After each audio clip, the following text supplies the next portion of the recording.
Meus amigos, boa tarde.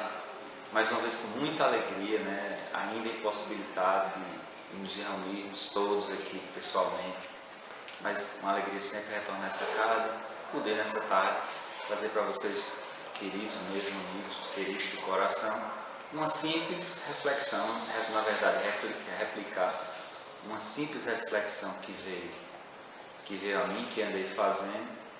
E hoje tenho a oportunidade com muita alegria, né, de humildemente replicar para vocês, repassar para vocês essas maravilhas que Deus tem feito na minha vida, essas oportunidades que Ele me dá de refletir o seu Evangelho, de refletir, estudar, de mergulhar um pouquinho nessa codificação maravilhosa que o nosso Deus nos deixou, né? E essa reflexão, ela partiu de uma observação específica das pessoas em torno do Cristo quando da sua passagem aqui pela terra. Se a gente der uma olhada ainda aqui rápida, a gente vai perceber que o Mestre Jesus, enquanto encarnado aqui entre nós, ele estava circundado, né? Rodeado, vamos dizer assim, de várias pessoas, né? E naturalmente nesse grupo todo que estava em torno do Mestre havia uma divisão natural, não uma divisão no sentido que as pessoas haviam contendas ou divisão entre si, não, mas uma divisão de sintonia, uma divisão onde naturalmente aqueles grupos que a gente observando, a gente pode ver que eles estavam, vamos dizer assim, camados, né? Inicialmente, primeiro a gente tem um grupo que estava mais distante do Mestre, que eram as multidões, eram aquelas pessoas que estavam, muitas delas apenas por curiosidade, ouvindo e tentando compreender o que o Mestre falava.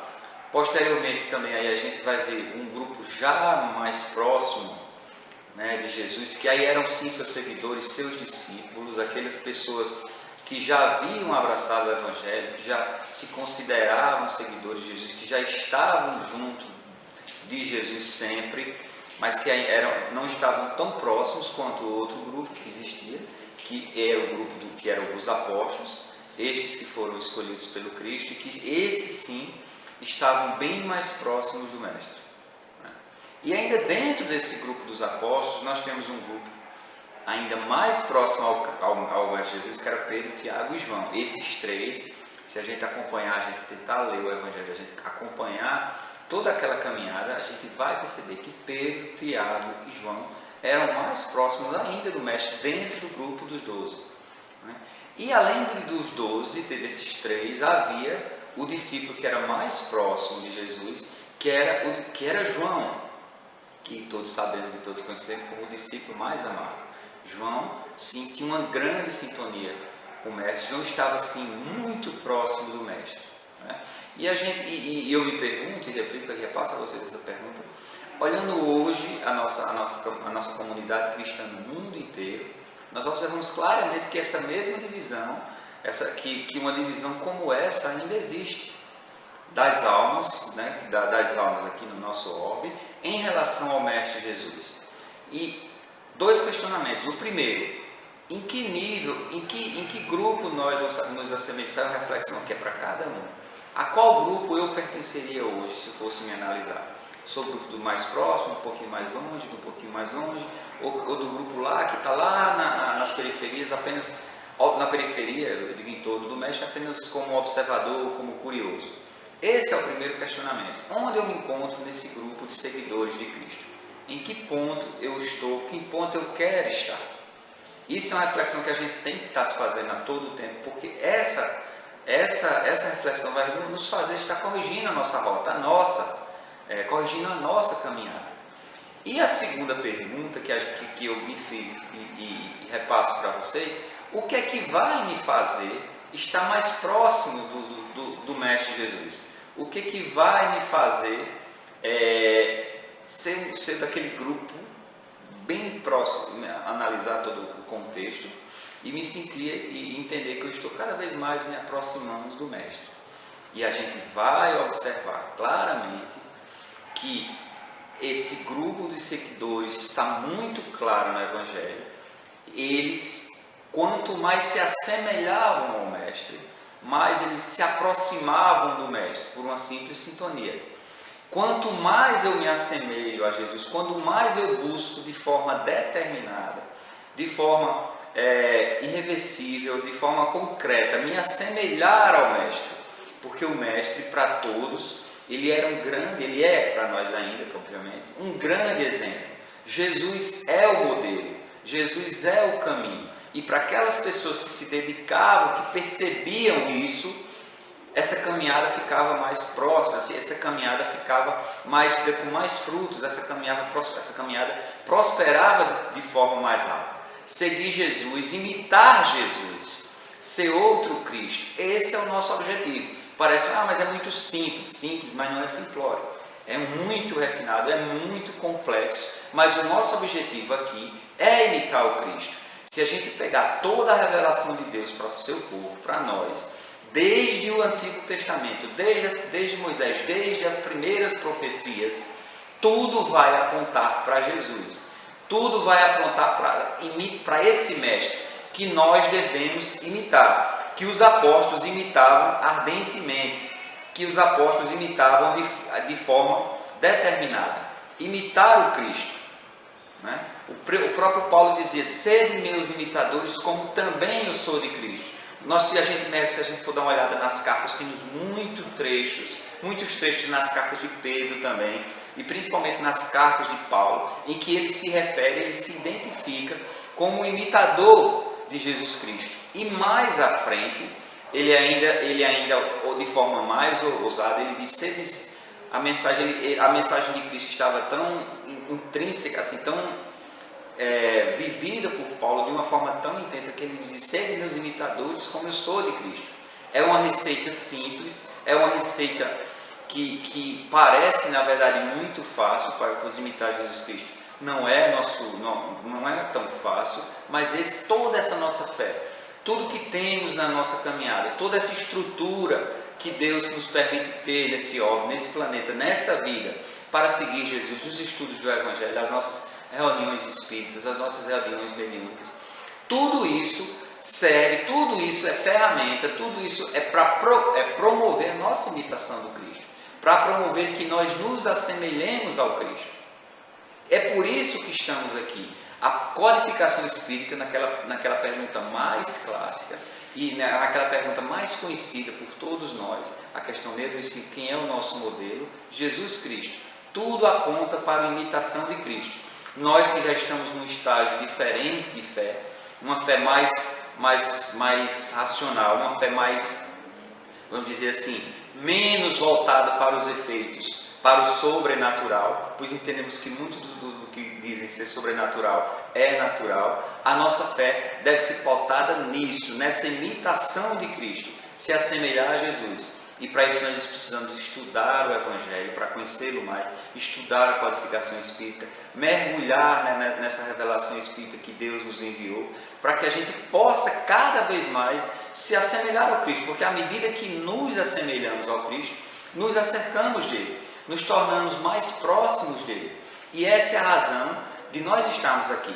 Nossa vida, nossa encarnação, passamos pelo berço, vamos passar pelo túmulo, para quê? Para que nosso espírito se assemelhe mais, cada dia, a essa pessoa, a esse nosso governador espiritual, ao nosso amado Mestre, Jesus. Essa é a nossa fé. Simples, resumidamente é isso. Imitar Jesus Cristo, consequentemente, mas eu quero ser uma pessoa boa, eu quero ser uma pessoa justa, eu quero ser uma pessoa generosa. A imitação de Cristo vai nos promover todas as virtudes necessárias, porque todas as virtudes necessárias estão no Cristo. Da mesma forma que todas as coisas negativas naturalmente se afastarão de nós, pois a luz que iremos emitir dessa semelhança com Cristo não vai permitir se acercar a nós virtudes negativas, não vai permitir se acercar a nós, vai nos permitir, na verdade, eliminar as nossas falhas, as nossas concupiscências, os nossos defeitos. Para isso nós estamos aqui, para imitar o Cristo. E essa revelação vamos dizer assim, é o objeto central da nossa fé. A gente precisa deixar de perder, e eu digo eu também, de desperdiçar energia no que é menos, ou talvez no que não seja necessário na nossa vida naquele momento, mas centrar na imitação do Cristo. Colocar a pessoa de Jesus Cristo no lugar que ela deve estar. Não é? Não uma forma divina de adoração, de culto a Jesus, mas sim, isso também, mas principalmente, né, na nossa planificação do homem de bem, na imitação de Jesus Cristo. A imitação de Cristo vai nos permitir isso. E uma obra maravilhosa que me senti impulsionado a mergulhar também, para tentar entender o contexto de Jesus Cristo na história da humanidade ainda mais, é uma obra muito conhecida de todos nós, que é A Caminho da Luz, Emmanuel, né? E ela trata disso abundantemente, ela se refere a Jesus Cristo abundantemente, de muitas formas generosas, de muitas formas reveladoras. E eu vou trazer aqui um trechinho para a gente falar um pouquinho, a gente comentar um pouquinho sobre este texto, que esse texto só corrobora com todo o Evangelho. Obviamente, toda a revelação espírita, ela corrobora com a revelação do Evangelho. Ela é uma luz sobre o Evangelho. Então, esse trecho aqui fala isso. E eu trago aqui esse texto para que a gente possa conversar um pouquinho. Ela está lá no item 12, a vinda de Jesus é o nome desse trecho. Está lá no livro A Caminho da Luz, Emmanuel, pela psicografia de Chico Xavier. Item 12, a vinda de Jesus, a manjedoura, é o título, né? E diz: a manjedoura assinalava o ponto inicial da lição salvadora do Cristo. Se já começa a falar de lição salvadora do Cristo, já começa as lições que nós temos na escola, as lições que nós temos na vida, as lições que nós temos, a lição salvadora que nós temos na pessoa de Jesus Cristo. Jesus Cristo veio pedagogicamente para que, de uma forma que nós, na nossa compreensão, né, humana, pudéssemos entender essa mensagem de salvação. A lição salvadora do Cristo. Como dizer que a humildade representa a chave de todas as virtudes.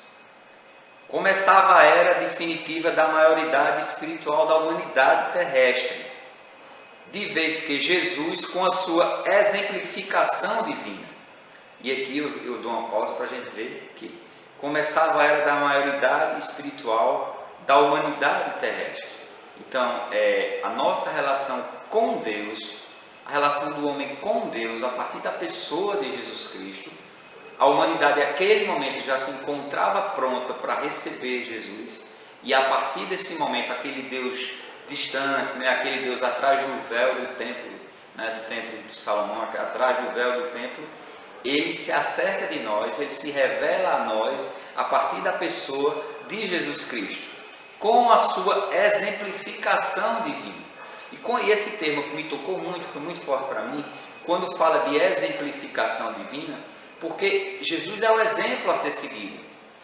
Cada vez mais a gente tem que compreender, precisamos compreender para a nossa evolução, nosso progresso, nosso aprimoramento moral, que imitar Jesus é o caminho, buscar se assemelhar a Ele nas mais diversas situações da nossa vida é o caminho.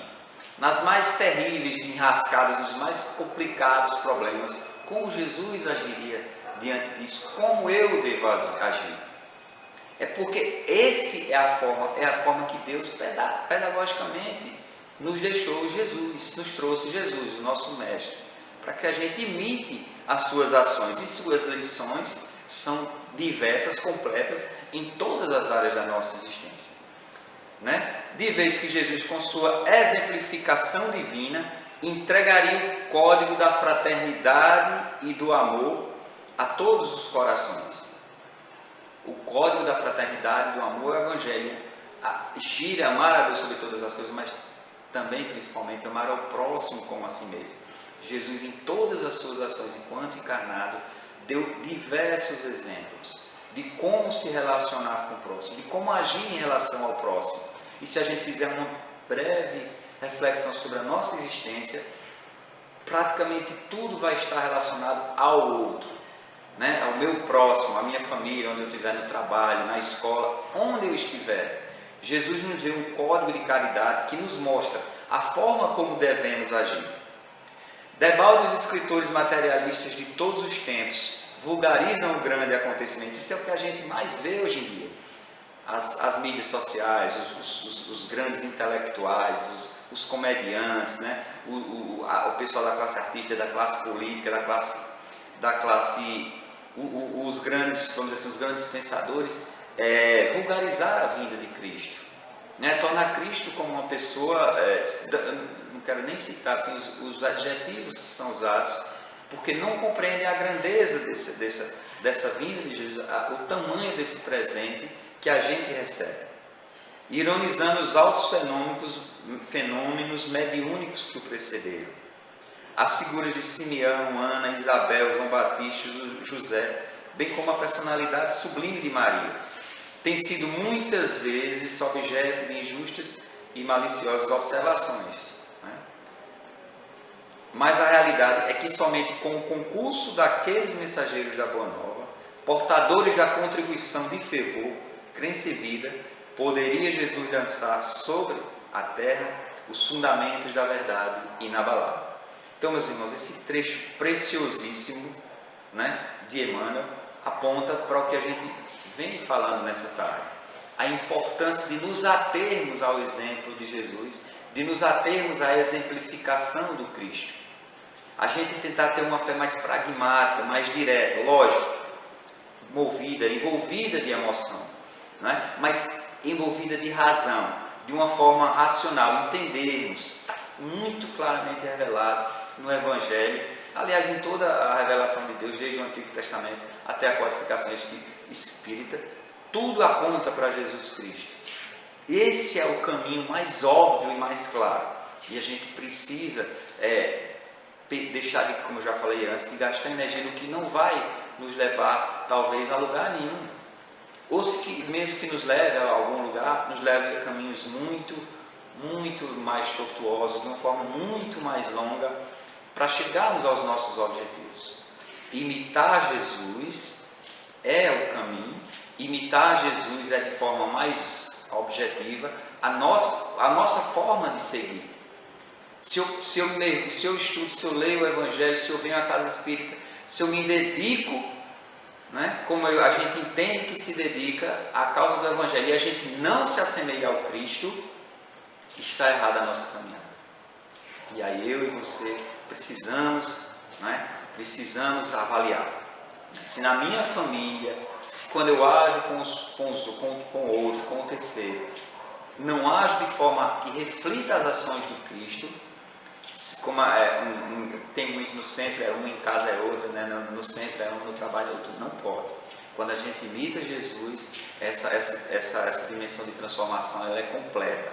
E a gente às vezes fica pedindo cura, a gente fica buscando, né, fugir de obsessões, quando cada vez que a gente imitar o Cristo, naturalmente essas coisas virão na nossa vida. Essa instauração do reino dos céus em nós vai nos trazer as suas consequências. E é para isso que estamos aqui. Focar, buscar conhecer ao Mestre, porque eu preciso ser igual a Ele. Meu espírito clama, né? Se eu venho aqui hoje, se você nessa tarde parou para ouvir uma simples reflexão como essa, é porque seu espírito, né? Sua alma quer ser semelhante ao Cristo. Sua alma não quer perder essa encarnação. Sua alma quer ganhar essa encarnação da forma melhor possível. E se a gente tentar analisar, fazendo agora olhando para dentro de nós, o meu pior defeito, a minha falha mais marcante, se eu fizer um paralelo de como Jesus, né, agiria diante dessa situação que externa a minha falha mais marcante, o quanto eu preciso trazer a pessoa de Jesus para que eu deixe de cometer essa falha que é mais marcante. Com certeza, isso aí já vai proporcionar a nós uma visão melhor, já vai poder nos proporcionar, pelo menos, que a gente trace estratégias para derrotar as nossas limitações mais severas, nossas limitações mais marcantes. Como diz aquela velha música, né, muito antiga, até da minha infância: amar como Jesus amou, pensar como Jesus pensou, sonhar como Jesus sonhou, viver como Jesus viveu. Esse é nosso objetivo. Para encerrar, eu vou ler mais um trechinho de Emmanuel, no livro também A Caminho da Luz, que fala disso, que fala de Jesus, que fala desse exemplo que devemos seguir. Não é? E quem quiser também está logo no começo, está lá na introdução do livro, esse livro todos conhecem, é maravilhoso e trata bastante dessa questão.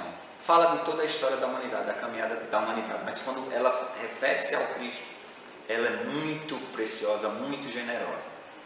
Então vamos lá.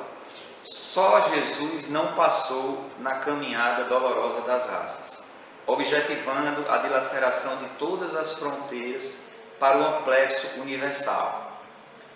Ele, Jesus, é a luz do princípio, em suas mãos misericordiosas repousam os destinos do mundo. Seu coração magnânimo é a fonte da vida para toda a humanidade terrestre. Sua mensagem de amor no Evangelho é a eterna palavra da ressurreição e da justiça, da fraternidade e da misericórdia. Todas as coisas humanas passaram, todas as coisas humanas se modificarão. Ele, porém, é a luz de todas as vidas terrestres, inacessível ao tempo e à destruição. Então, meus irmãos, muito obrigado pela oportunidade. Que no nosso coração possa crescer essa semente de imitar esse governador, o governador do nosso órgão, né?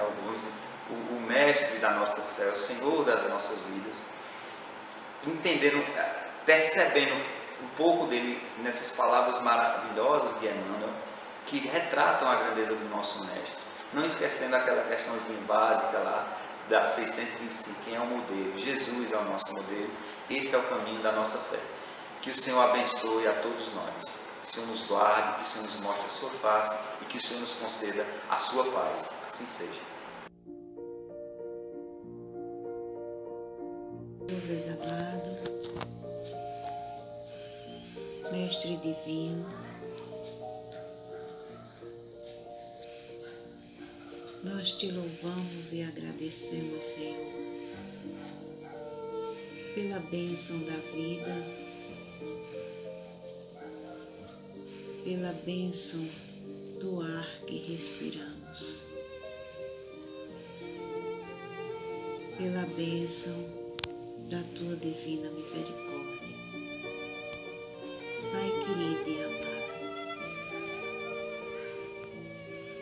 nós te pedimos por todos os irmãos aqui presentes, paz, saúde, harmonia. Te pedimos também, Senhor, por todos aqueles que partiram, que sejam balsamizados seus corações, para que entendam sem revolta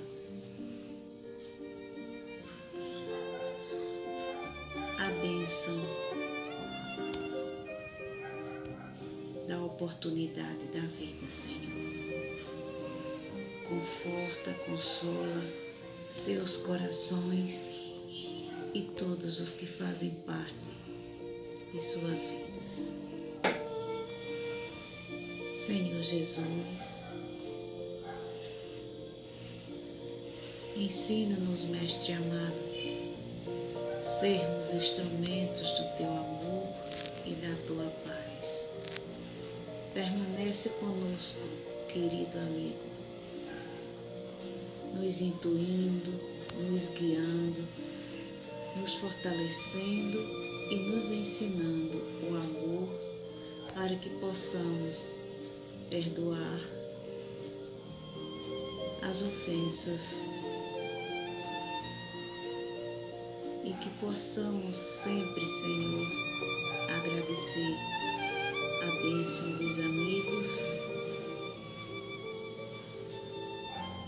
Fica conosco agora e sempre, que assim seja.